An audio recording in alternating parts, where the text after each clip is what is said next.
guardian. So I'll turn it over to All right, thank you, and good morning, everyone. I see everyone. I guess I can't even say it's bright and early because I'm usually the early session, so I'm the second session today. So how did everyone enjoy the first session? I mean, come on, you cannot go wrong with Frank as an instructor up here. So when I proposed a session, and I found out a little later that there's almost a track this year with a focus on how to help and how to work with retiring folks or how to better prepare a plan. We had a great session yesterday. Right after this one's another one on the taxability of a lot of retirement accounts. So I feel like there's this really cool opportunity to improve or step up our retirement game this year. And what I wanted to do with my session, because we completely rebranded our firm this year. So my grandfather started M&J Tax Service in 1978. And this past year, we rebranded as Messner and Fox. It's all the same people. My sister has been part of the firm for 30 years. She is a Fox. I am a Messner. So we just decided we wanted to pay homage to actually our longest serving owner and employee, my sister. So we rebranded, and we did a significant shift and change in services. But as part of this, we sat down and really looked at our client demographic. And our current client demographic was, we have over 60% of our clients over the age of 60. So for one, that's a little scary from a perspective of what is the demographic we're wanting to serve moving forward. But it also, to us, provided a really cool opportunity of how do we better work with, how do we better service these specific clients? And that brings up, obviously, the conversation of how do we have the conversation about preparing for retirement? Because if we don't have the conversation, they're either not going to be prepared or they're going to take the idea and input from neighbors and so forth who, let's just be quite honest, probably didn't properly prepare themselves either. The other side is we do have this weird influx, especially with, as was mentioned, my niche in commercial beverage, with these young couples starting businesses and having no clue or no plan or idea of what they're going to do. So the conversation actually starts really early, especially if we can get access to people in their 20s or 30s. But now the conversation is, as people are getting into their 50s and 60s, what is their goal? How are they looking to make this transition? And it really hit me super hard this past year because, not even knowing about our change and transition, a very large local company decided to downsize. And in June, they sent out a notice to anyone who was over the age of 50 offering an incentive to retire out of the company starting July 1st. So they gave them less than 30 days to make the decision and actually process through with their retirement. We had more people who were in their 50s calling us saying, well, we haven't even thought about retirement yet. And then we had people who were planning a year or two out and are now faced with this conversation. So a lot of what we're going to talk about today is how do we have the conversation? How do we explain to the client? Because there are certain pieces that we all know are taxable. There are certain ways we can leverage different pieces. So I am warning you, this is going to be a little bit more interactive because I want some feedback. You'll survive. I just got to cringe over here. Like, interactive? It's before noon. I'm on my first coffee still.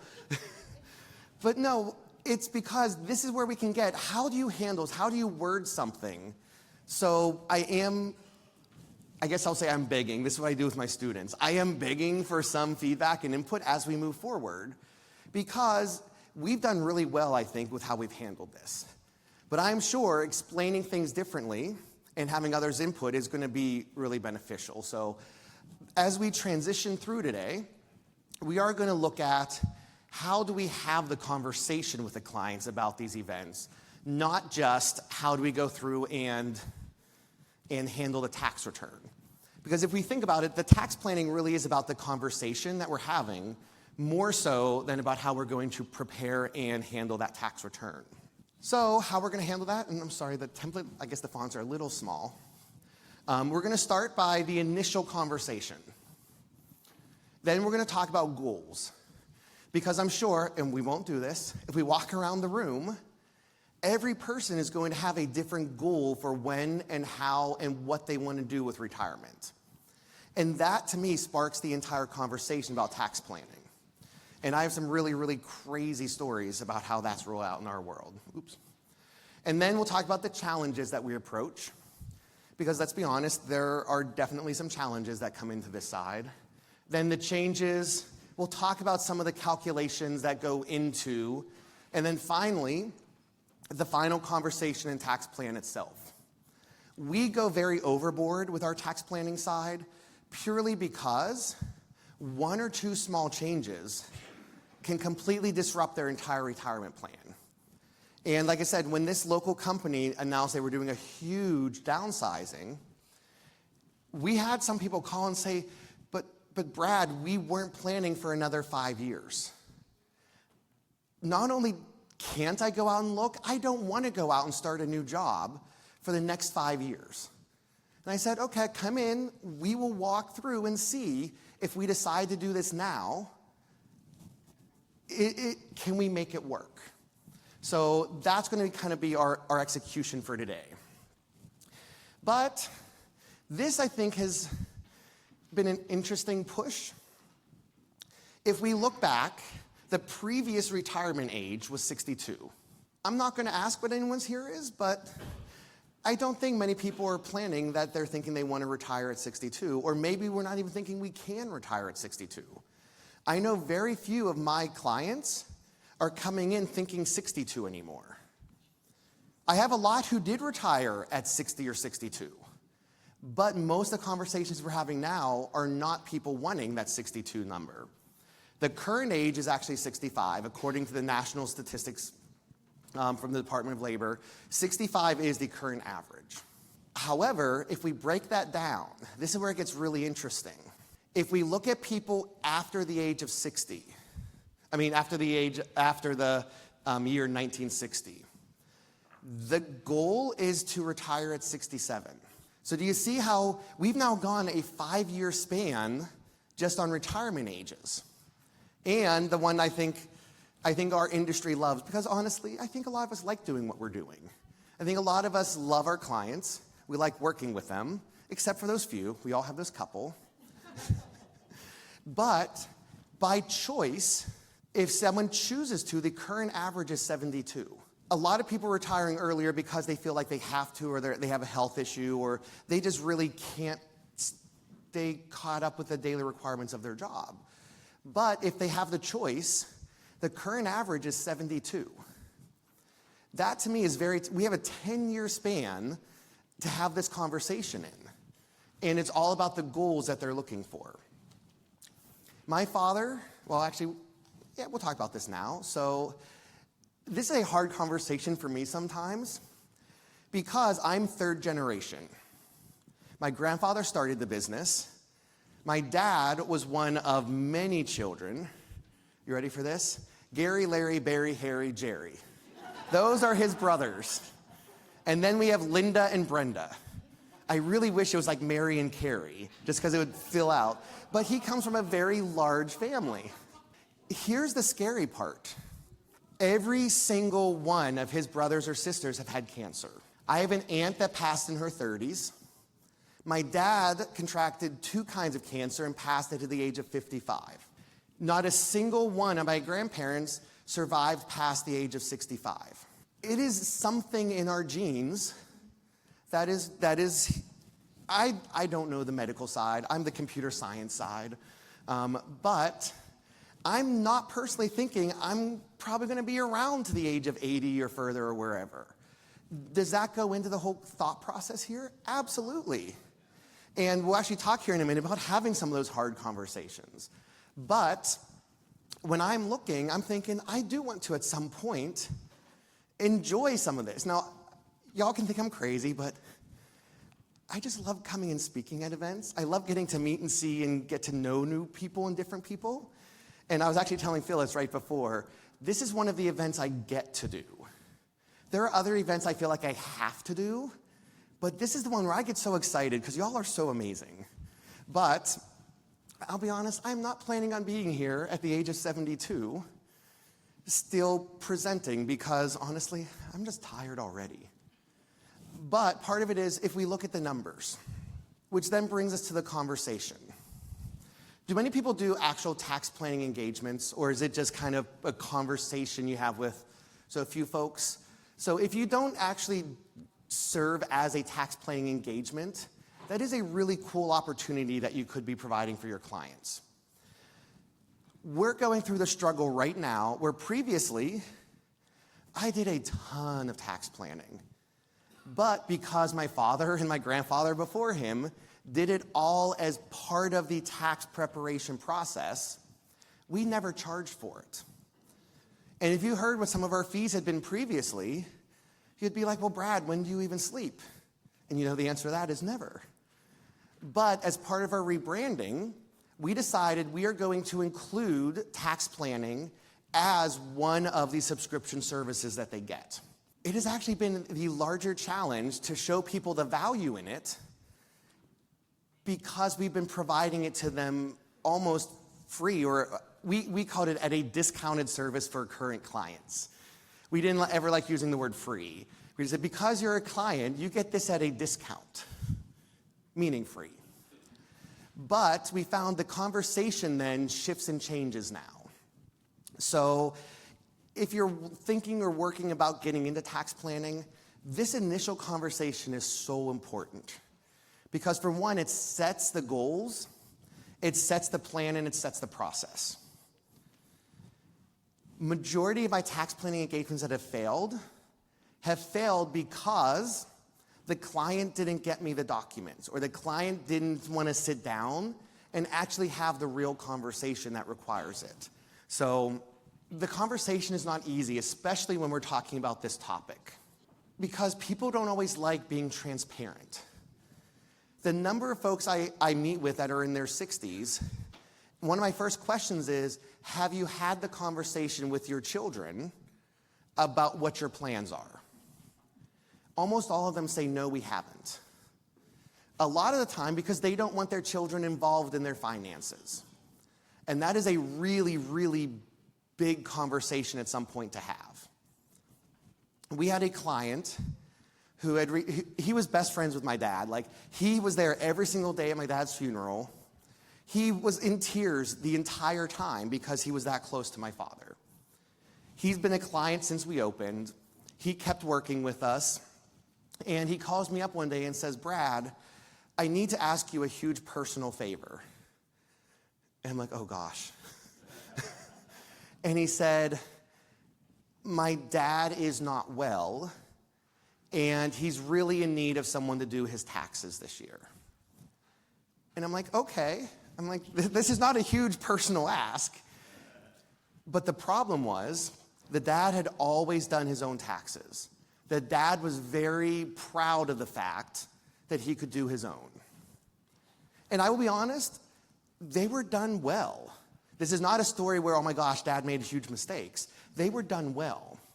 The problem was, when we started working with dad, son had absolutely no clue how dad's finances were. And for the first 2 years, we did not have any signed consent to speak to son. So it was really hard those first 2 years, and then unfortunately the father had a stroke and was not able to. But that made it even worse because now the son saw how much money dad had. And the son saw exactly what dad had been doing. And that was a harder conversation to have with the son than it was with the actual parent when we had first come across the situation. And thankfully he did, because one of the problems was the father had to be placed in a home. And then several weeks later, not even several months, several weeks later, his wife fell and had to be placed in a home then as well. So the family decided they did not want to go with just a standard home. They went with a very high-end home. And they were getting billed about $25,000 to $30,000 a month for these services. It's a good thing dad had the money. because they blew through that money like nothing. So some of this is about having those conversations. For one, is your family aware of your financial situation? Because we've had some where the children thought mom and dad were loaded. And then we've had other situations where the kids thought they were completely broke and had no idea. This was back in my dad's days. So this was the Brad learning and growth era. My dad called me up one day and he said, Brad, I need you to come in. I want you to sit through this conversation. It was a local lady. Her husband owned a local, I don't know what the new word is now, but we called them dumps. It was like where everyone took everything to just dump and get rid of, old cars, everything. They lived like paupers their entire life. This lady was so much in a state of panic that she truly did not know how she was going to pay her bills. Her husband passed, and she's like, I know nothing about this. And this was like 20 years ago-ish. And in her mind, she was the housewife. And that was her role. She stayed completely out of finances. She had never worked a day in her life. She was clueless. So what she did, she literally dumped everything from the husband's office into boxes and brought it into our office. And what we discovered was he had been tucking away and setting away for retirement their entire life, across multiple different accounts, across different investments, even across multiple bank accounts. They had in excess of about $3 million. And she was worried about how she was going to eat food the next week. So the conversation starts with, you really need to bring more people into this conversation. It's not just let's sit down and see exactly what your pieces are. And then the next, and this is not my sister. She has 2 years more experience than I do, but every conversation about retirement gets handed to me. Because you have to be willing to ask the questions that nobody likes to answer. I don't have a problem looking at someone and say, so really, have you thought about how you will be transitioning your assets at the end of your life? Nobody wants to think about the day they're going to die. Nobody wants to. Nobody wants to admit half the time that they're going to die. But it's a real wake-up call because we can't properly plan for retirement if we don't truly have an idea of what that person's expectations are. And this goes back to my side. I am not planning on being here a very, very long time because I don't have the family history on either side. Now watch, I'll be the one attending these conferences at 106 years old because I hadn't planned for that.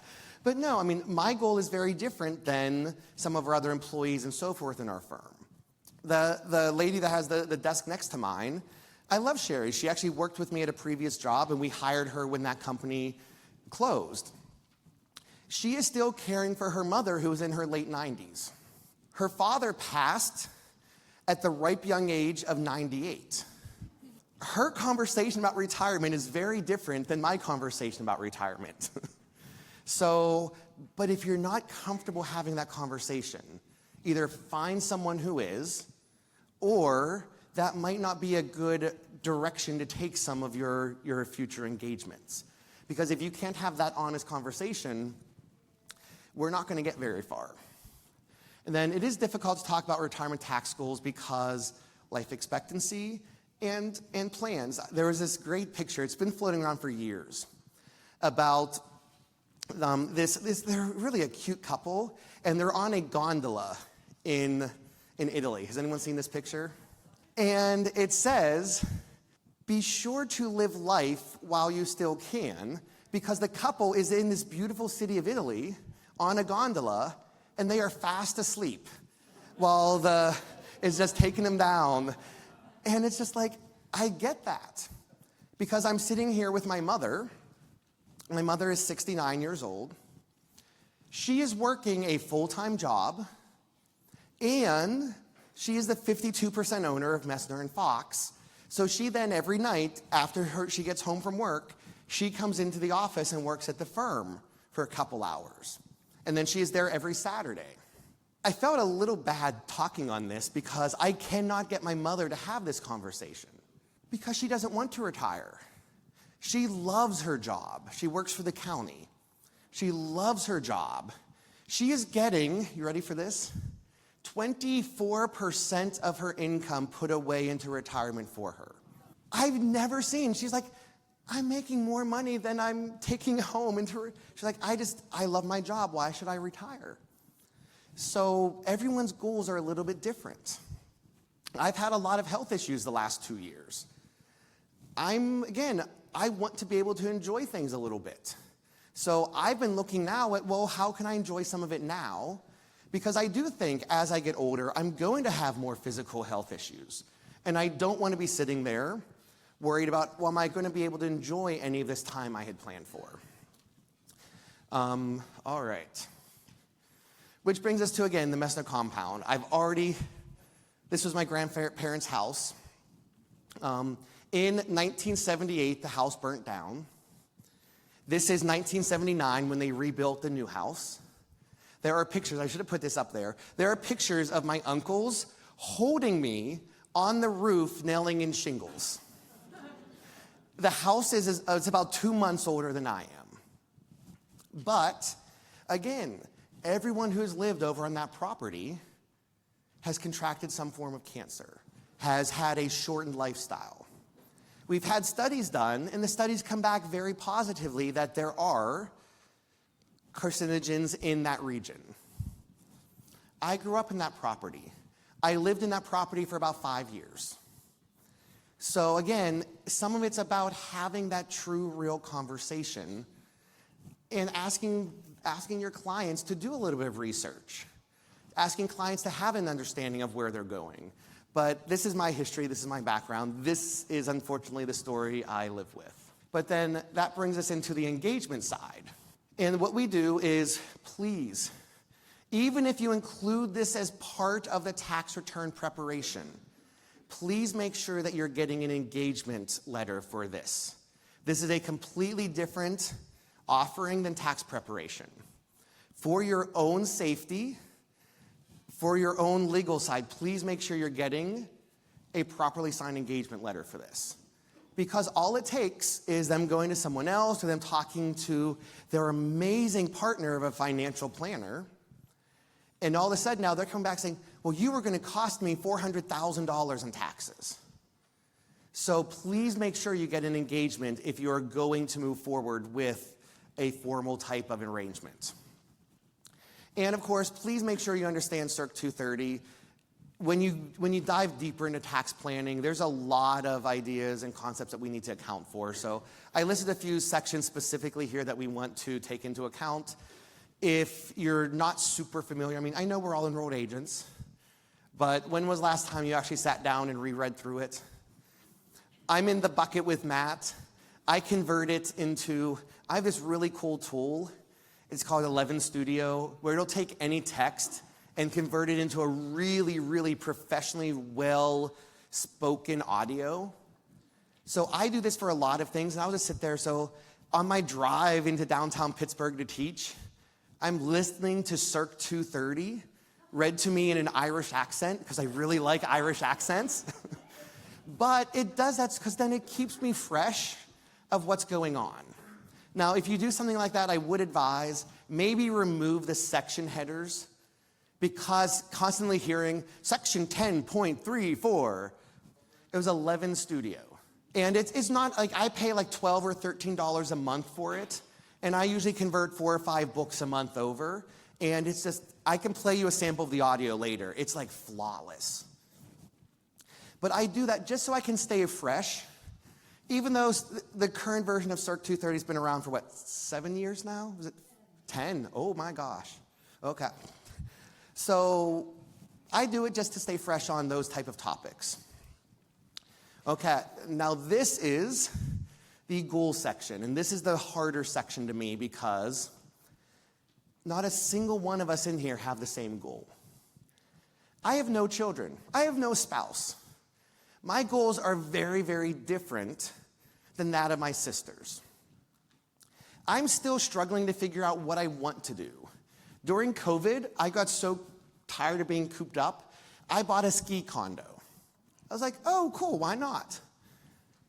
well, what's the problem with a ski condo? I was ski club president in high school. I love skiing. But what overlaps? I couldn't go at all my first year. We were so backed up at the office. I got there for Christmas, and I didn't see it again till the flowers were out. So I decided to sell that. I'm now in the process of looking for a different place because, again, my family's very weird. When my father passed, I moved in with my mother to help take care of her.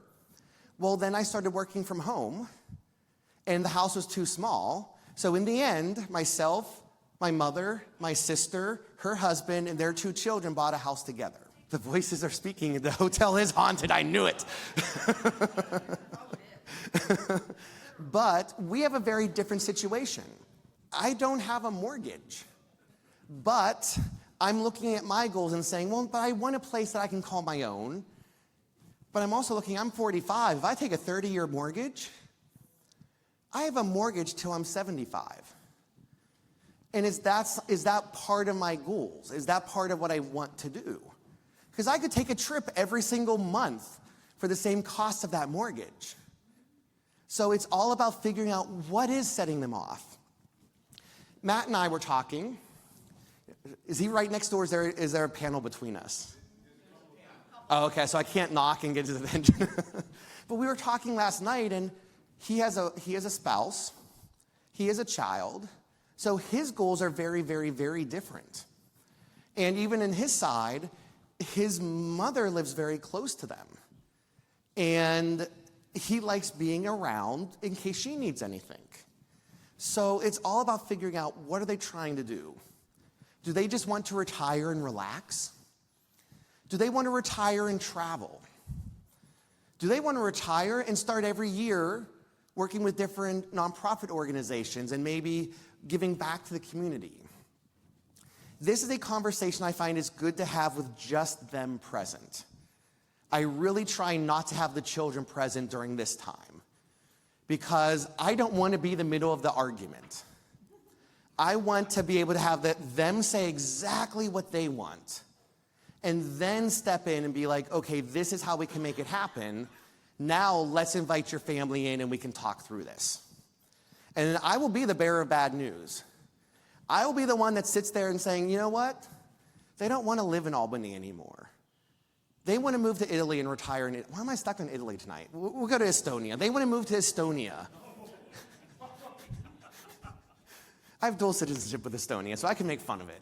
They want to move to Estonia, and they just want to spend their retirement in a nice, relaxing little village in Europe. I'll tell someone that bad news about their parents. But it's about their parents' goal. And as I said, my mother loves her jobs. Every time we talk, it's delaying her retirement further. She's there like, well, maybe I'll retire at 67. I'm like, perfect. Well, 67 comes along, and I'm like, okay, Mom, let's start talking about the problem. She's like, no, we have a new grant next year, so I think I'll just stick around and help with that. Well, then it became retiring at 69. Well, now it's 72. Secure 2.0 did not help me here, folks, because it just keeps pushing her number back. And what it really comes down to, and again, I'm a mama's boy. I will fully admit that. I love my mother to death. But she's working because she can't figure out what else to do. She truly doesn't know what she would do when she wakes up after she's retired. She doesn't have any hobbies. She's worked 2 jobs as long as I've known her with our office. So for her to wake up and not have anything to do, that's like a sick day.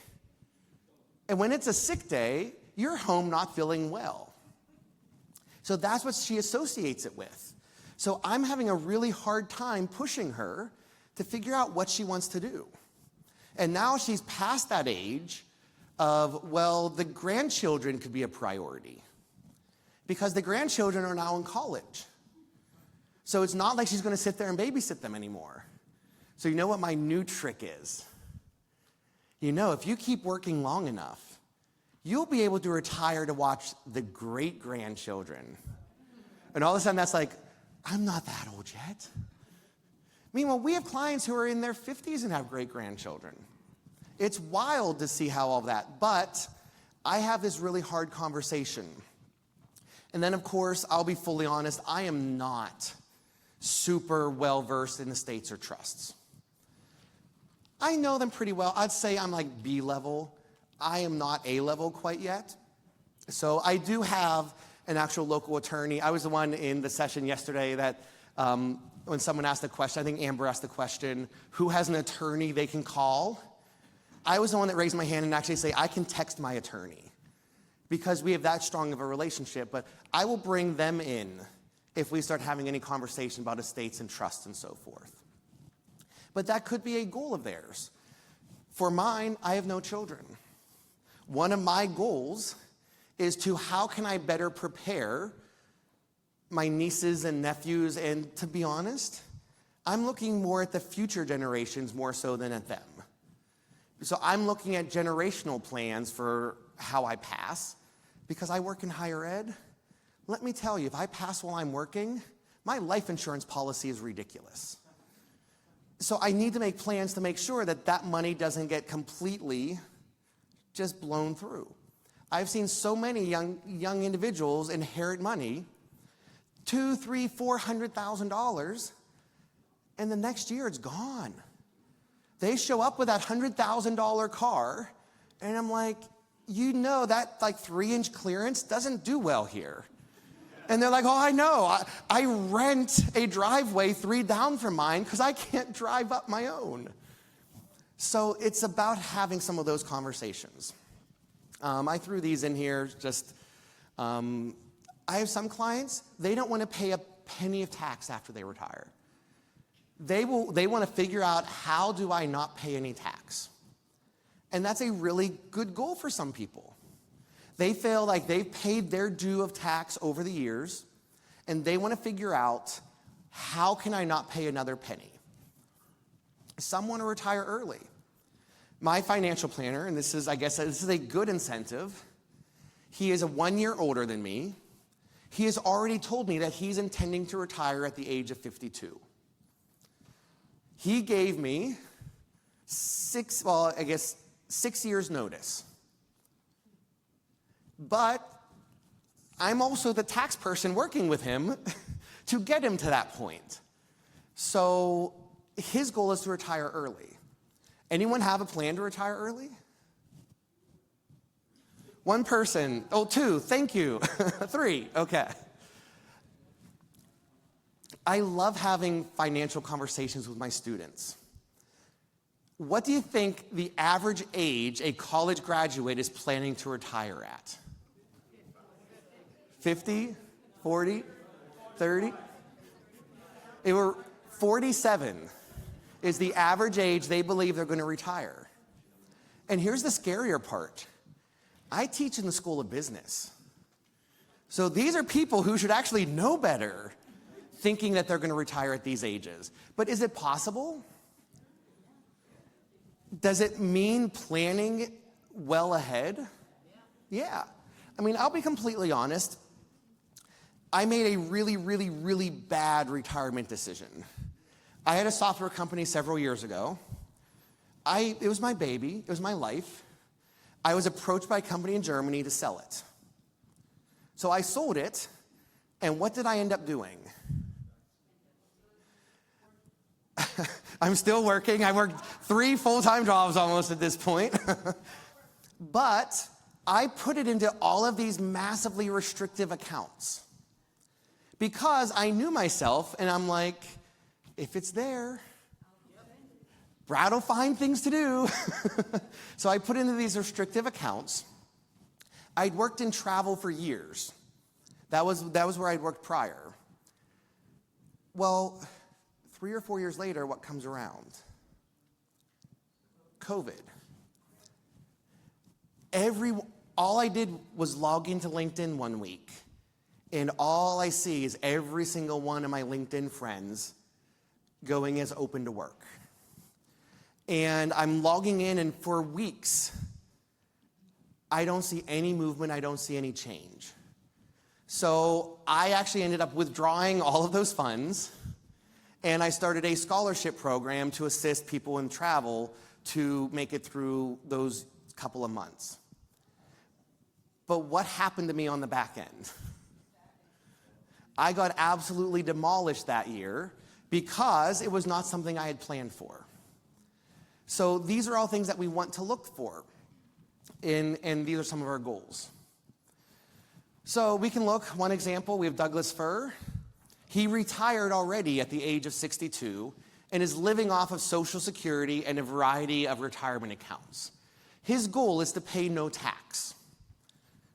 Is this a possible goal? Yeah, it's absolutely possible. Does it mean he may have some restrictions on how much money he can take from different? Yes. Is he a little late to the game to be having these conversations? Yes.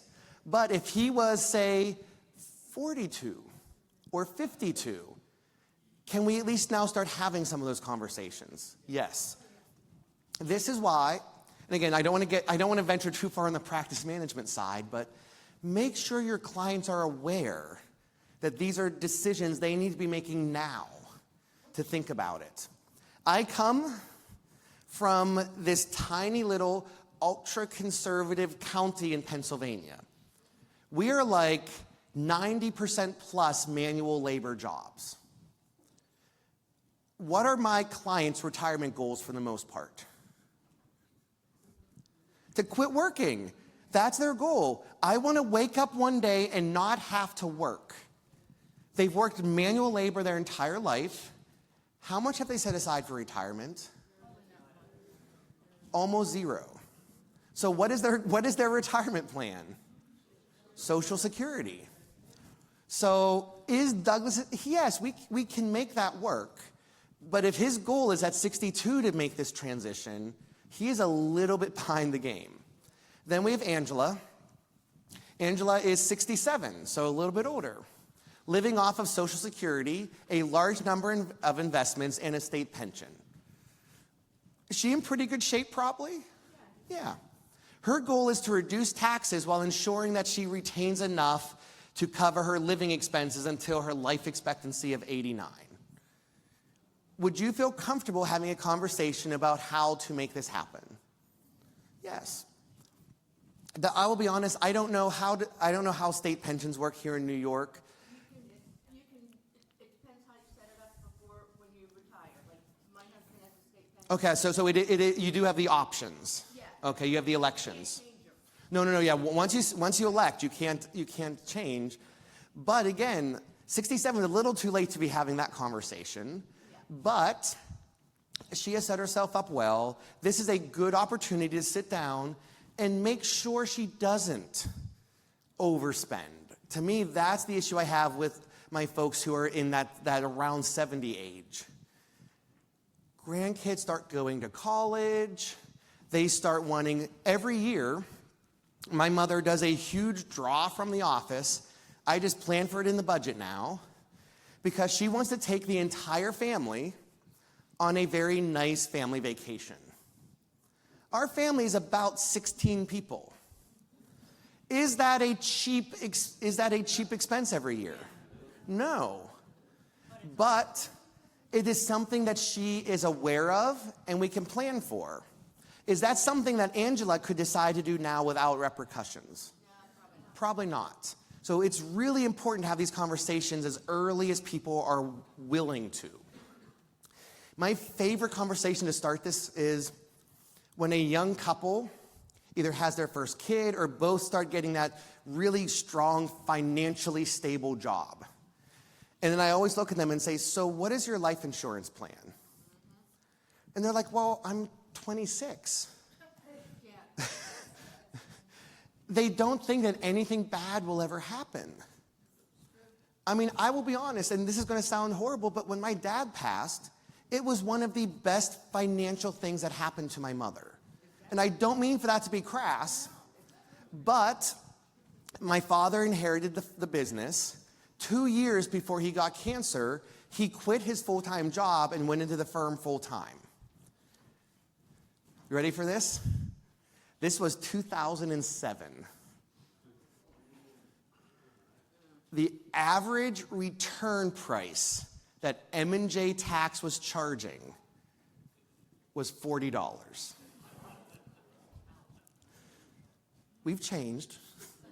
But he quit his full-time job and went into this full-time. They were in financial distress by the time that he was diagnosed with cancer. When he passed, his pension opened up for Mom.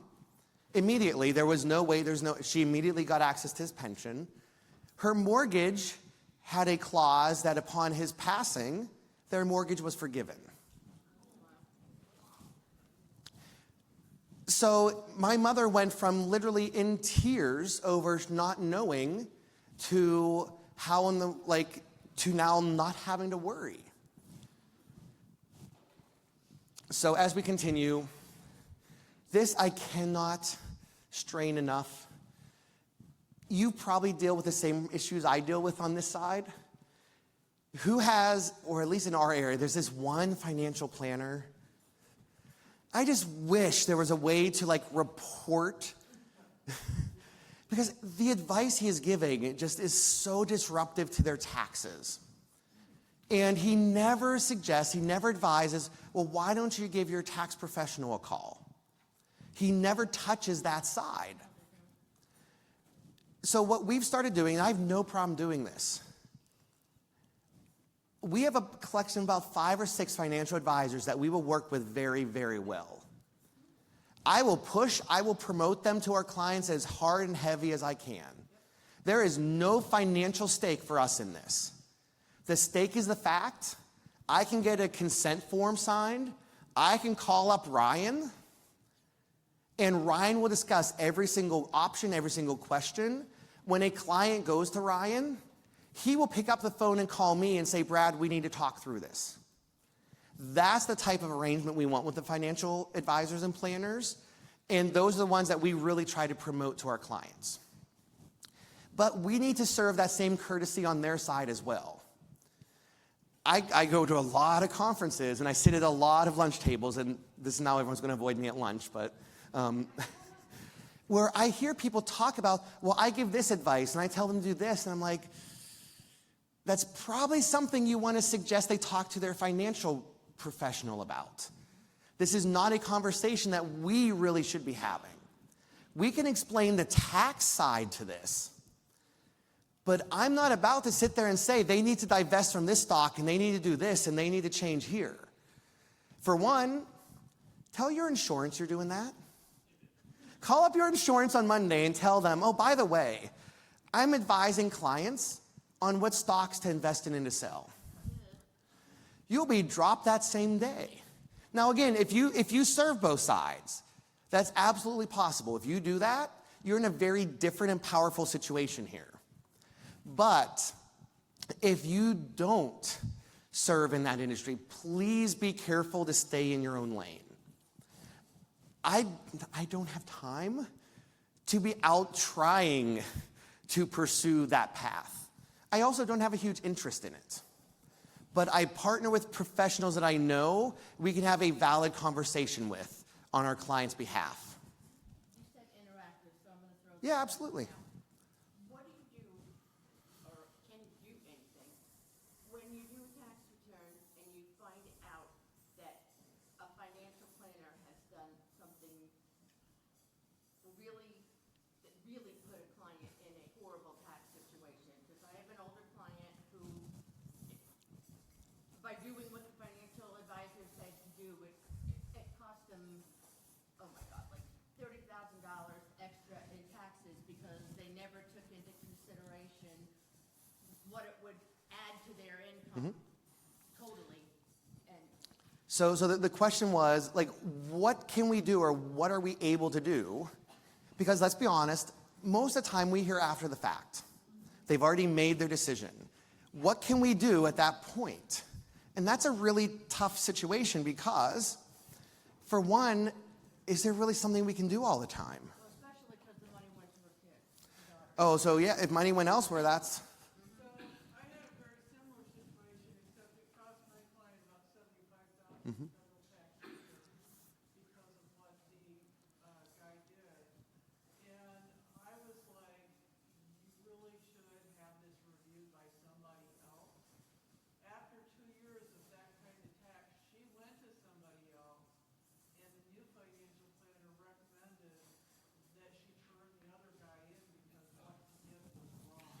And it's a really tough thing, so, Oh, yeah.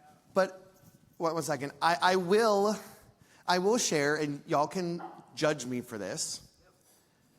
I have actually gone through the process of getting someone's credentials revoked. It worked because I was able to prove elder abuse in the state of Pennsylvania. It was an individual who was going through any client that was over 70, having them sign a POA to authorize this individual to just make whatever decisions they felt for the... And here they are, they don't know. They've worked with this person for years in some cases.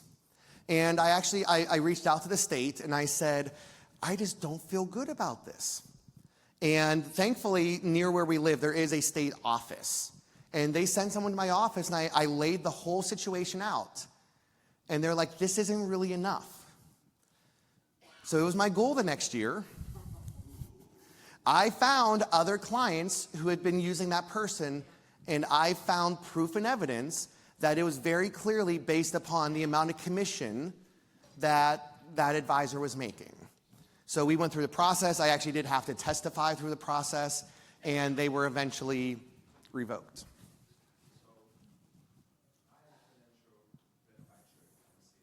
Mm-hmm. Yep. So this is your world. Mm-hmm.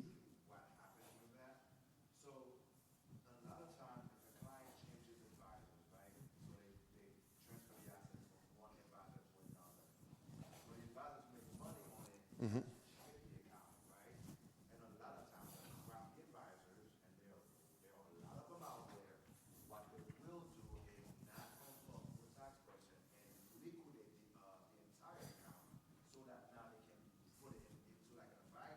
Mm-hmm.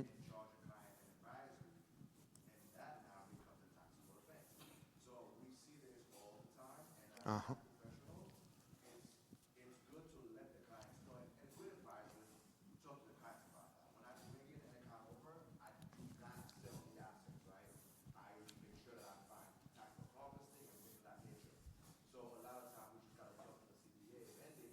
Mm-hmm. No, and it's about having that conversation. And It was hard for me because the poor lady, when she went to pay her taxes, she said, I'm not sure I'm going to have enough money in my account to pay this. And she didn't think she did. Mm-hmm. But the daughter did, of course.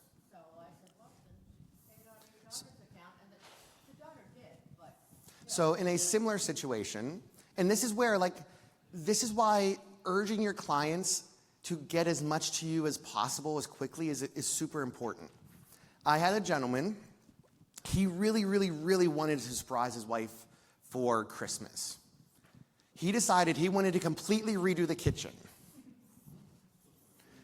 without bringing her into the conversation. So he reaches out, and I forget his age, but they were well below.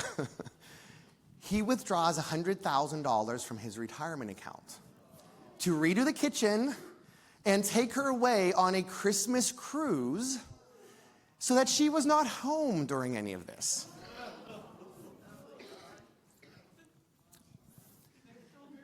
They're still married. Husband calls the office in a state of panic because thankfully in early January, I'm shocked over this. He got this cute little 1099 and he's like, Brett, I don't understand this, but it's showing taxable. And I'm like, well, for starters, what is it? But what did we do in that situation? We had a 60-day window. I made sure his wife came in with him. They took a HELOC out on their house, paid off, put the money back into their retirement account, and saved themselves, I forget, it was roughly around $15,000 to $20,000 in taxes. If we're able to, there are ways we can assist if we know. And this, again, is where having communication with your clients as frequently as possible is important. And that is why, weirdly, we moved to more of the subscription model this year. So many of our clients have called and said, but I just need you to do my taxes. And I said, but taxes go all year. And now we're sending out notices. We send out a monthly little newsletter by email. I know not everyone reads email, but we always ask, please reach out to us if anything has changed. We've had more clients reaching out to us on a monthly basis now because they get the reminder, if nothing else. They're like, oh, wait, I did just take money out of my retirement. So part of it is the more we communicate, that just reminds them, oh, maybe I should let them know. And she didn't kill him for doing the kitchen without knowing it? She did not, and I will say, it looked phenomenal. There may be a few bodies hidden somewhere in it at this point, but I do think the kitchen looked phenomenal. But it was wild. Otherwise, obviously, a challenge we have here is the ever-evolving tax code. This, to me, is why it is so important to get that engagement letter. Because if I advise you based upon the tax code today, who in the world could have predicted TCJA or Secure 2.0? Make sure that you get that engagement letter that manages and outlines the expectations and understanding. Ever-evolving life, I'm not going to spend a whole lot of time here, but who knows? I mean, a spouse can change. Life priorities change. Case study, Nancy. Nancy's my aunt. Weirdly, I do have a disclosure to talk about her situation, so come up and holler at me later. I got my back. My uncle fell into kidney failure. He passed in his late 50s. My aunt was about 6 or 7 years older than him, so she worked for the state. She had already been retired. Did this change her entire retirement plan? Yeah, they went from a 2-income household where they were going to be looking at 2 sources of Social Security. She has a really nice state pension. My uncle was a very, very hardworking person that had a nice amount set aside. Her entire life changed in less than 2 weeks. He got his kidney transplant. Everything was going perfectly. He then very, very quickly fell into rejection status. There's a weird term they call it, but I mean, he went into the hospital and by the next day he was gone. She didn't even have any time to think during any of that process. All right. 47% of retired individuals start working part-time after they retire. What was that? Just to kill the boredom. I warn more clients, you're going to be back working, one of you two, because it's always the couples that, we're retiring together. I'm like, no, you won't be.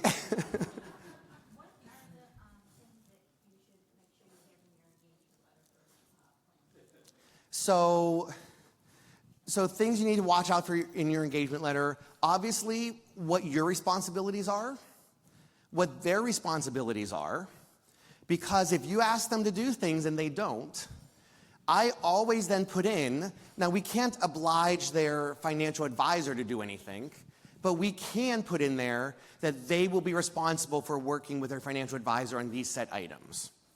And then as part of ours, we actually require that they go through an annual review process with us. And if they stop doing that, then their engagement is null and void. But we make sure that we clearly state what we will be doing based upon the tax code and the date of that specific tax code that we are using and referencing. That, to me, has been our biggest safety net. Because all it takes, again, when did Secure 2 get approved? 2019, but what was the date? So if you had that mid-year plan with someone, by year end, that plan could have been completely inappropriate for their situation. So we always make it clear what the what the plan is, and then we discount for them future engagements to do updated plans and so forth, just so they never feel like, oh my gosh, this is just a recurring cycle. But those are the three key things is, what are you doing, what are they required to do, and then I throw a piece, we can't oblige the financial advisor they're working with, but I make it responsible for them to make sure that these things get done. But no, I have so many couples that come in and they're like, no, we're going to retire. We're going to go travel the world. I traveled the world for 6 months after I sold my software company. I was bored out of my mind. I was bored to death. For one, I was traveling alone, which is not as much fun. But I went back to work part-time at that point because I was like, why? Why not? But most of the time, as Walter had said, they're bored. They are not used to being around each other 24/7. Or they've been so busy their entire life, like my mother, they don't know what to do with themselves. So even if they say we are done, when we're working through the plan, I always give 2 scenarios. Even if they don't ask for it, because it's easier to run scenarios when it's all in my head than months later when they call and say, oh, by the way, I'm now a greeter at Walmart. Anyone have a client that's a greeter at Walmart? They are working those people 6 or 7 days a week right now. I have a client, they do the snowbird thing. They're up here, and then they go to Florida. He flips between 2 Walmart stores. He makes about $25,000 a year as a greeter at Walmart. Does that have an impact on there? Yeah. So I always include, here is your real plan if you truly don't work like you say you're going to, and then I throw a part-time job in there just so they know what they have to expect. A shift or change in investment income. Think about the poor folks in around the 2008, 2009 timeframe, around the COVID timeframe. That one small shift or change has a huge impact here. Relocation. This is one of my sister's favorite stories. She took this one on. I was so proud of her. She had this grumpy woman, and this poor lady's been grumpy her entire life. But she decided when she retired, she was moving from Pennsylvania to Maryland to be with her children. Not a big issue, but hold on. Who does a Pennsylvania return? Do we tax retirement income? No. There are certain situations where we do, but for the most part, if you have a standard distribution, it's not taxable to PA. So when she took her $40,000 retirement from PA and moved to Maryland, where I think she was 4.5%, was she a very happy woman that next year? Did we get like 16 threat calls saying, I'm going to take my taxes elsewhere? We're like, please find someone in Maryland.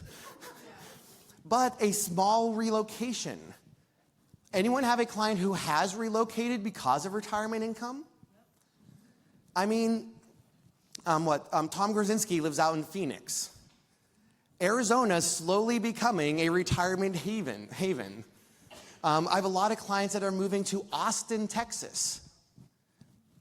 Austin's a growing area. That's attracting. But this is also a challenge that we're looking at. And then, of course, health changes. A small shift in health can have that impact. Family complications. I'm going to be honest, this is the one I hate. I don't sugarcoat things. This is the difficult situation. Spouses pass. There's nothing we can do about that. We plan for that. We let people know this is what the situation will look like if you both survive through this age. If one of you passes at an earlier age, this is what we'll be looking at. But, and it was brought up yesterday, how often do we have the conversation about divorce? Think about it. I was at a family get-together this past weekend. like last weekend, not obviously this weekend. And we sat there, and it's like every single one of my aunts and uncles and cousins are all still married to their first spouse. And we sat there, and it's like, I've never even heard of that before. Everyone I know is talking about second or third spouses or so forth. That complicates this, Henry. Depending on where you are in the country, if you're in a state that has community property laws, that muddies the waters further. So all of those things need to be brought into the conversation. I love this lady and her husband. When my father passed, there were certain things that we weren't sure we were going to keep doing. And to be honest, at that time, I'd never touched an entity return. And I'm like, I really don't think I want to figure this out between October and January. So we had sent out a letter to all of our businesses saying, unfortunately, here's what's happened. We will not be able to handle your business return. We would still love to work with you on the personal side. This lady comes down to our office, which is weird because we were very part-time at that point. She had driven by several times because she didn't want to talk to us on the phone. She wanted this in person. And she walks into the office and she says, Brad, I am not going anywhere else. She said, you will be doing my corporate return this year. So, 14 years later, we are still doing her corporate return. But several years ago, her husband passed. She remarried the next year. He is coming from a divorce situation, and they came in to me and said, okay, we're both, one was 67 and the other was a year or two older or younger, I forget the exact, but we need to figure out what we're doing next. And it was really complicated because both of them had had a change after 60, when they had already had everything planned out. I mean, the gentleman who was divorced, it was a very, very, very amicable divorce. They just realized they really weren't good together. So, he had just signed and agreed to hand over half of his retirement to her. That directly changed all of our conversation. There are kids involved on both sides. So even that and remarriage.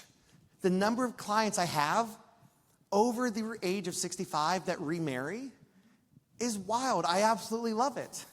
I think that is one of the coolest things in the world because they're just out there living their best life. But that, of course, makes the conversation all that much crazier. I'm seeing a new trend. Kids are coming back with baggage, grandkids, and moving in with parents that are in their retirement. And some of these kids don't have jobs.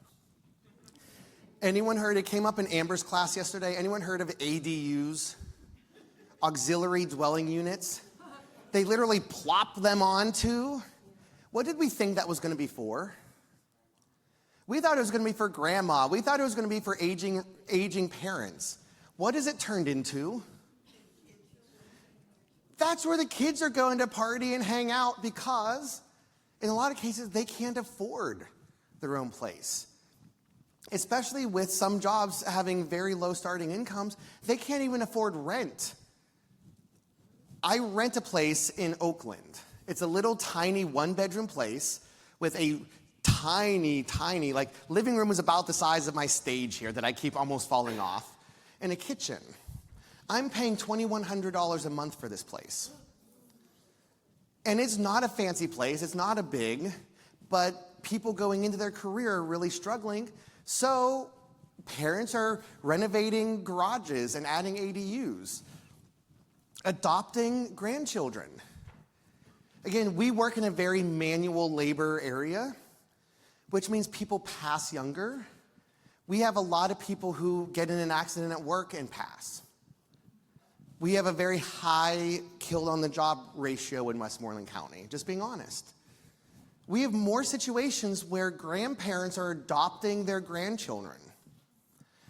Does that have a huge impact on their taxes?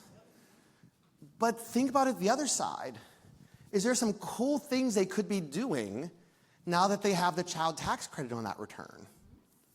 I had a couple come in and they were like, well, we're perfectly content how we are. We're not paying any taxes. And I said, but you have all this money out here in this retirement account because you threw it into a traditional retirement account. Said, you're not getting any advantage from having this kid on your return. Let's start pulling some money out of one of your retirements just so that now you can have a tax-free opportunity moving forward. And they were like, oh. Like they were shocked that there was something that this kid could do for them. Because to them, they thought, well, that's just something that young people who are working can take advantage of. And they weren't paying taxes, so to them, well, why should they care? But yeah, we were able to offload, I think it was close to like $20,000 a year. We were able to move from traditional accounts into what would be future non-taxable accounts. So every conversation you have, yes, Amber? No, go ahead. I was just going to go back to the boomerang. I don't know if you'll find it. It was in one of the major newspapers, Washington Post, Wall Street Journal. Financial Column was talking not as much about boomerang kids, but the kids were incensed that their parents, who were really, really wealthy, and this speaks to what you were talking about earlier. The parents, probably had a few $1 million. Okay, to the 35, 40-year-old kid, the parents were insanely wealthy. And why aren't these parents helping them go to grad school, get their down payment for their house? Why can't they have their inheritance now? And as somebody, I pretty much niche in really old people, okay? None of these adult children that are in their 40s can wrap their brains around what the cost of care for one adult, let alone two adults, in nursing care or full-time care. I mean, I have a close friend, a colleague, who's a CPA, and her mother, a very wealthy woman, but her wish was to have all her money spent so that she could die at home. And my friend's already talked about having to dip into her trust, because she still considers that her mother's money. That's what funded it. Because her mother's proved to be exceptionally long-lived. And she's like, this is how it goes. So when Brad's talking about these conversations, expect that this one, I mean, it's hit national newspapers. Expect that you may be having this one. And that's one more reason not to have those adult children in the room when you have it. It's because They they don't always get it. $10 million looks like a lot of money until you start paying for full-time. Well, the gentleman I spoke about earlier, that he and his wife both ended up in care. When we started, he had over $4 million in diverse accounts. By the time he passed in a state-funded retirement home because they had bleeded his entire account to zero. So this is the conversation. Even to the point, I had a client stop in a week or two ago, and their parent was recently determined they could not mentally handle their own affairs. So they were looking at what they should be doing for their parent. Their parent is in a home now, nowhere near that cost of the other one. It's a couple thousand a month. And they're like, so we're thinking about selling some of the stock. And I'm like, okay, what other options do we have here? Because there's several $100,000 in retirement accounts. And I said, so let's look at the options here. We have expenses that we can use, and thankfully, that sounds horrible, let me rephrase. From a taxable situation, the parent does have dementia. So we have more opportunity on the health expense side for itemizing. So I'm there like, well, we probably want to pull more from the retirement account because that's going to be a fully taxable situation. The stock, we have a lot more options with if we hold on to that long term. And we sat down, we looked at the numbers, and yeah, it was going to save them about $6,000 or $7,000 a year by going this path. And I said, see, we just paid for 1 month of your mother's care because we're going to be using these accounts instead of these accounts. So it really does come down to that conversation. Now, what we do is we really do have a holistic view here. We expect and require everything from them. We want to know their income. We want to know their investments. We want to know all their debts. We want to know all of this. Because as we're moving forward, we need to understand how we can leverage all of that. This step here does, in a lot of cases, cause them to not to want to move forward. Because in a lot of cases, especially that debt line, people get embarrassed when they have debt. People are so shy to share that they have $40,000 of credit card debt. I had a lady that came in, she had, again, it wasn't 40, it was several tens of thousands of dollars of credit card debt. Because she couldn't tell her kids no. And when the grandkid came wanting to go to college, she paid for it on a credit card. She was retired. She is paying almost 29% interest on these cards. Does she have other options that she could look at? So we came up with a plan, and we adjusted her retirement her retirement withdrawals, and we had her out of debt in less than 3 years. Because she realized she was so focused on not wanting to pay tax that she was paying more in credit card interest on an annual basis. So we include debt here purely out of the fact that it's a cost savings opportunity. So after those 3 years, she was saving thousands of dollars in interest and in those payments.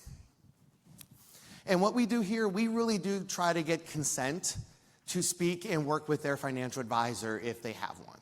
Because that will honestly be the person we work with more during this process than anything. Then we have this conversation. Anyone have a client get slapped with this at the age of like 62? They decide to retire because, look, I can take Social Security. But what don't they get at 62? They don't get Medicare. So what do they end up doing? They go on to the marketplace. And because they're already a little nervous about income, they end up not opting for the plan where they're not paying anything monthly. So they're taking their entire advance forward. So then what happens when they show up to have their taxes prepared? They go from that $1,200 refund to owing a couple $1,000s. So this is why as soon as someone turns 60, we have a flag in our system that we will start having the conversation with them, even if they're not planning at that time to draw at 62. We have the conversation with them every single year to make sure they're aware of this. Because for one client, we talk to them and they're like, oh, well, my job actually told me if I stayed on part-time, they would keep my health insurance. I'm like, well, that's a no-brainer there. And she's like, well, I really didn't want to keep working, but if I get that income and my health insurance, I'm like, well, I guess I'll do that instead. That little conversation warning her about this was able to save her thousands of dollars in repayment. But on top of it even, they paid for her insurance in full. How many employers do that today? I work for a university that has the largest healthcare system in Pennsylvania, and I still have to pay for health insurance. Now, it's this much, but I still have to pay something. So I really do warn, and we will include in part of our engagement working through the marketplace process with them. Now, again, we don't advise on which plans or anything like that, but we will work with them to make sure they are aware of this is what the plan cost is, this is what it will do to your return in advance. That way, at least they know. Well, this is the example. Melvin and June had been married for 40 years. Melvin's 64, working full-time, earning $65,000. So what do we already know is going to happen with shared responsibility? They're pretty much going to be responsible for the whole amount. June's decided to retire. Now that she's turned 62, she collects Social Security and had to go on the marketplace. This is the scenario we're seeing every year with about a dozen clients. So the more we can keep them informed, the better. All right. Again, we're going more into how do we have these conversations with our clients. There's a great session right after this to talk about the exact taxability of each one. But that's only half the piece if we can't explain and work with the clients on this. So we really need to think about this ahead. Clients either know exactly when they want to retire. My aunt, she sent out a text every single, I wish I was joking. For the entire 6 months before she retired, we received a daily group text counting down the number of days until she retired. I did more tax planning engagements in June because that one local company decided to offer incentive and almost every one of our clients opted for it. The income side is the side that we have, unfortunately, not always the most flexibility with. Is one spouse working? Are they both still working? My mother's working 2 jobs. During this engagement, we work with them, and we will assist them with filling out W-4s, W-4Ps. We do all of that with them. And then, this has been our saving grace, I think, the last year or two. We always require, notice, this goes back to the engagement side, we always require them, after working with us and updating a W-4 or W-4P, that they get us a copy of a pay stub or a retirement withdrawal during the next one, and we review it.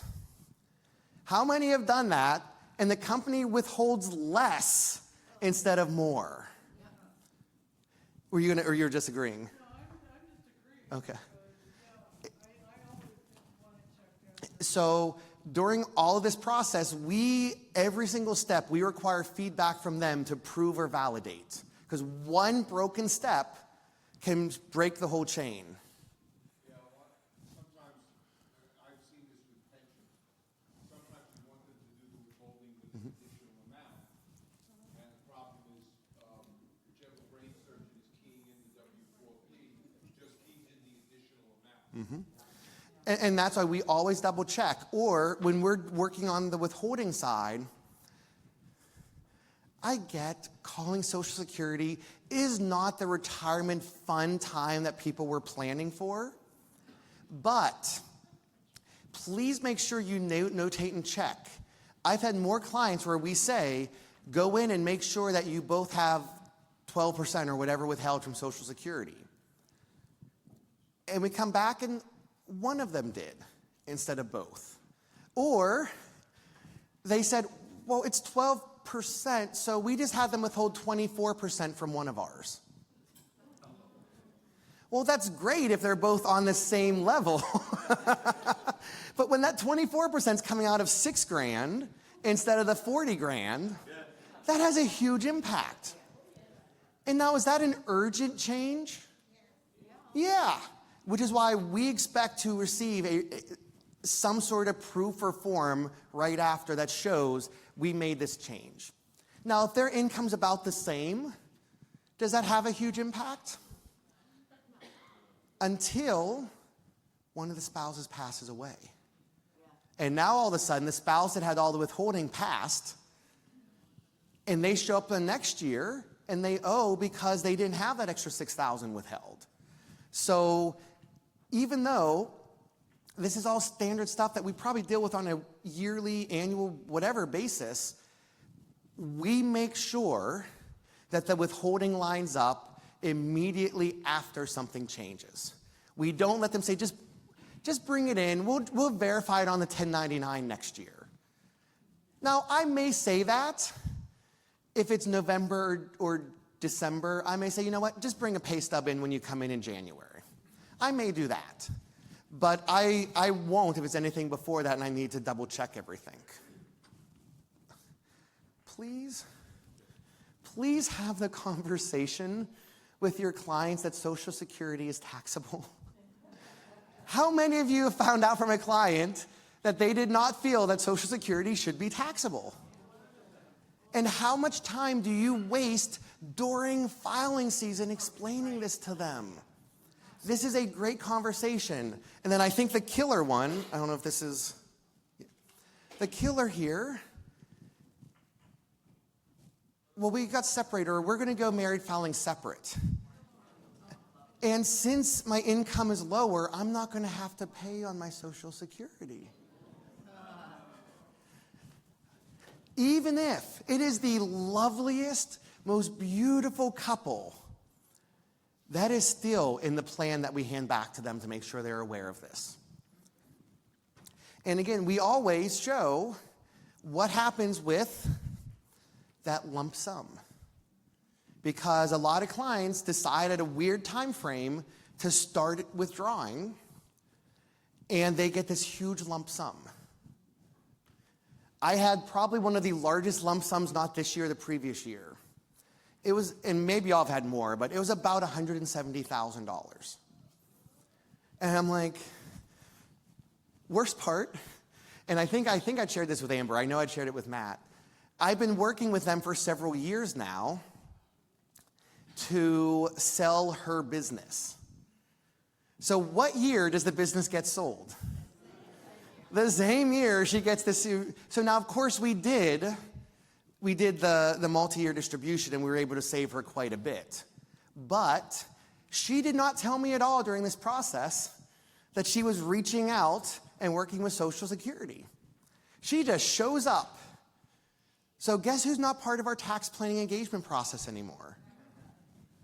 Because she violated our agreement.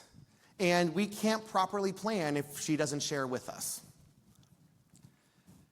This to me is the ugliest one, yes. One of the other conversations that I have with people that are on Social Security that are 85% taxable, when you've got them between the 22 and if they go into the 24% tax bracket, I always go into the explanation of if you would take a little bit less out of those retirement accounts, you would come back into the 22% tax bracket, and you would save this much tax because your Social Security isn't as taxable. So in a similar context, we have a video that we share with our clients that walks through and explains the most innovative conversation they've never heard in the last 40, 50, 60 years of their life. That we have a tiered tax system. They think as soon as they hit that 24%, so we have a video that we send out to all our clients on a regular basis that just explains this whole process, because it's just something they really hadn't thought about before. This to me is the ugly one, because who had clients last year get hit with ridiculous dividends, ridiculous interest? I mean, we had our bank call us and say, we moved your money into a money market account. I'm like, you did what? Our bank just opened a money market account and moved our money over. We were making a ton of interest on it now. Now I have to freaking pay taxes. But this is tough because can any one of us in this room forecast what this is going to look like next year? No. Do they always get money to cover? Do they feel like this is taxable because, well, they never touched the money? I didn't take it. So this is the struggle we face. This is where we really push them back on their financial advisors. And when they do an agreement with us, we reach out to their financial advisor on file every quarter to review what their earnings have been. And let me tell you, the financial advisors that we partner with love that. The one-offs absolutely hate it because no one else in the area is doing it for them. So, but we do that because, for one, we can do their estimated quarterly payment. But the other side is, it saves that nasty letter they get if they have this huge balance due at the end of the year. They're not happy they had to pay, but now they're even less happy because they're getting some penalties thrown on. So we work with them quarterly to calculate and do all of this. And then it gives them the chance to take out small amounts to pay their estimated payments if they have to. Because there's nothing worse than having that client that does like that early distribution, and then what do they do the next year? They take out another early to pay for the tax the previous year, and it becomes this cycle.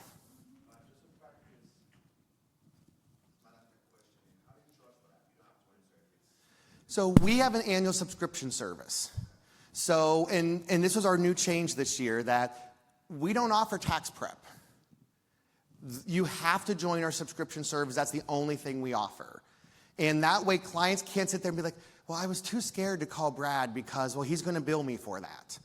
And then they show up and they have an uglier situation because of it. But it was taking so much of our time that we had to find a solution. So we moved to a subscription service. And they can either pay upfront or they can pay on a monthly or quarterly basis for it. But because they do that, here's the opposite side. They now want it because they're paying for it. So it's actually, for one, it's killing me time-wise, but it's helping them out so much because they're actually doing it now. I'll start up here and then I'll come up here.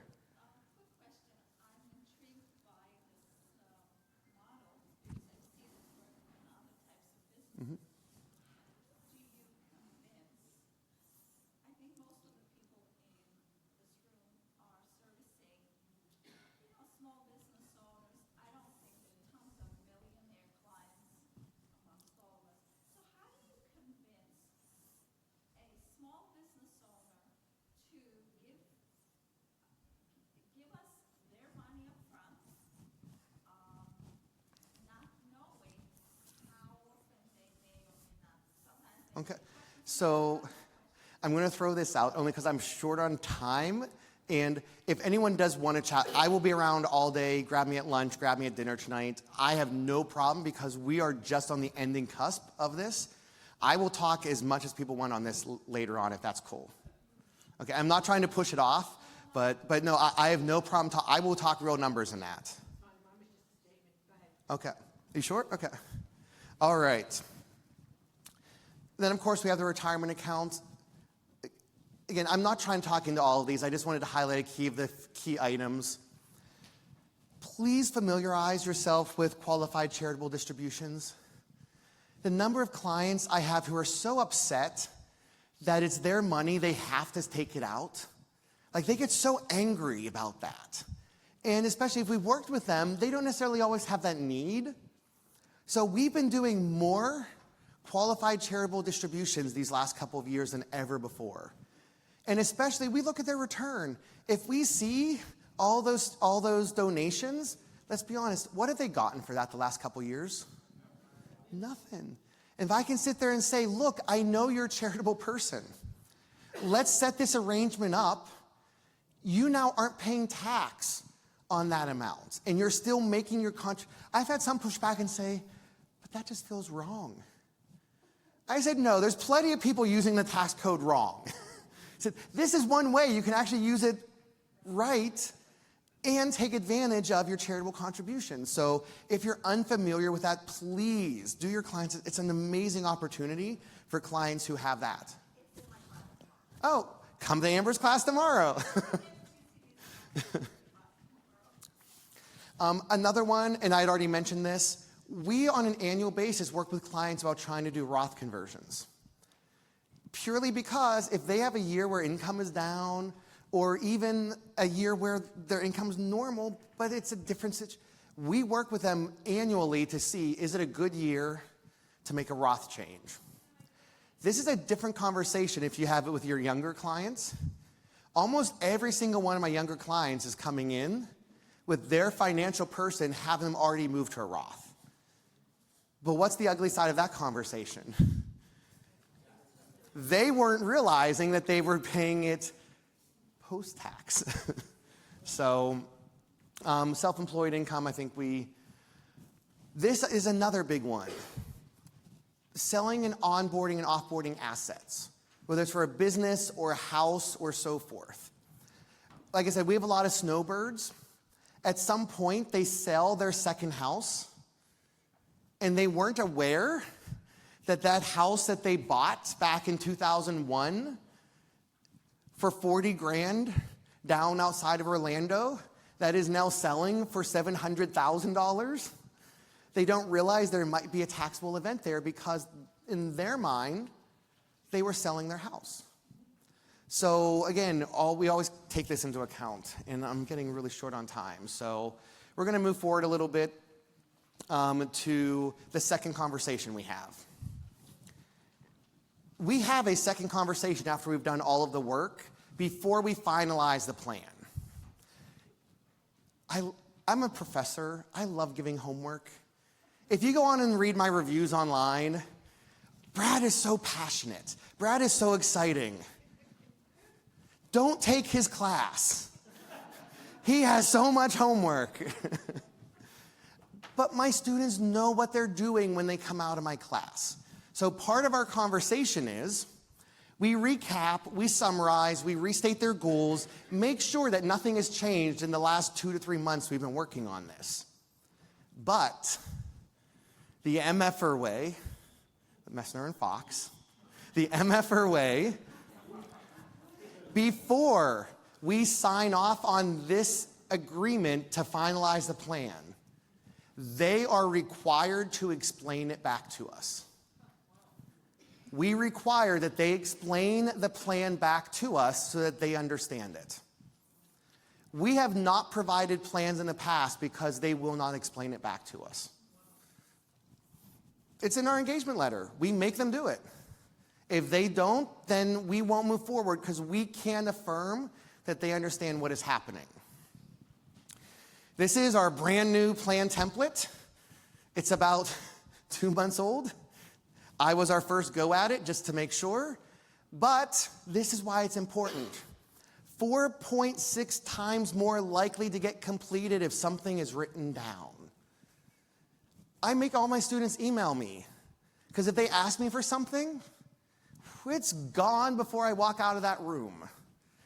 If we put it in writing, 4.6 times more likely that it will get done and completed. That's why we give them a hard physical, judge me here, physical hard copy plan. Because at this point, a lot of them are in the retirement age.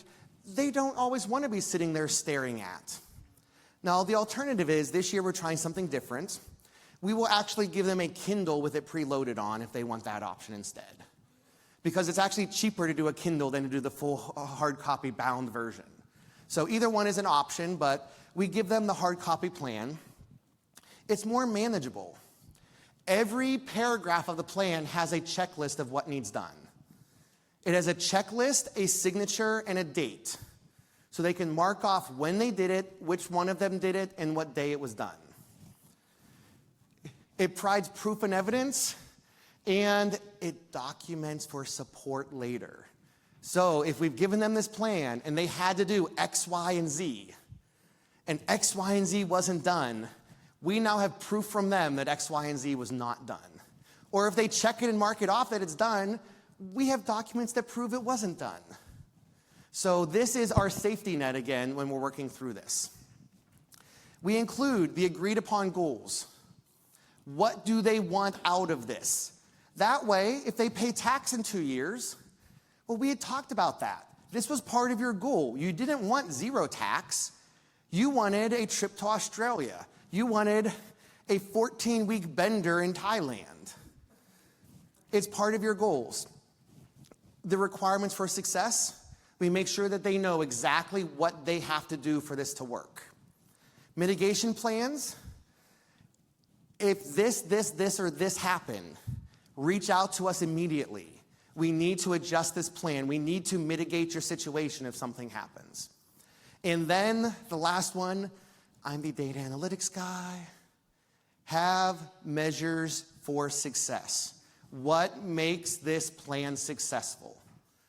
What will make you look back in 2 years and say, we were able to execute this correctly? We review ours annually. We don't do it during tax season. We've been doing this process for a couple years. We won't do it during tax season. Even if they want to, even if we have time, our minds are not fresh. We do it from a completely step back perspective. We then do evaluate any life changes. So again, I'm the nerd. We have a computer program that scans the 6 local obituary sites for all of our clients. So we scrape all of the obituaries, and if any of our clients pop up, we reach out to them for condolences. And then about a month later, we send a notice saying, hey, we know what has happened here. We would like to get together just to talk to make sure that there are no surprises at the end of the year. We also watch for inheritance. In Pennsylvania, by county, they list out inheritance items. So we scan that as well so that we can reach out to clients and say, look, we're so glad Uncle Tommy passed for you and you got $16 million. Please talk to us. But we scan all of these as much as we can just for their own safety net. And of course, in the bigger picture, we want to have fun with it. To me, it's more about the conversations we can have with the client about it, finding their goals, documenting their goals. Nothing means more to them than them showing up the next year and me saying, so how was your trip to the UK? Did you actually get to go to the Olympics this past year? They're like, oh my gosh, you remembered. Those small little things during this process really shows that you do care. Be careful, be educated, and be honest are the key items here. And I know we're at time, so we will end there. Have a great conference, everyone. And I have no problem talking on the subscription side, so.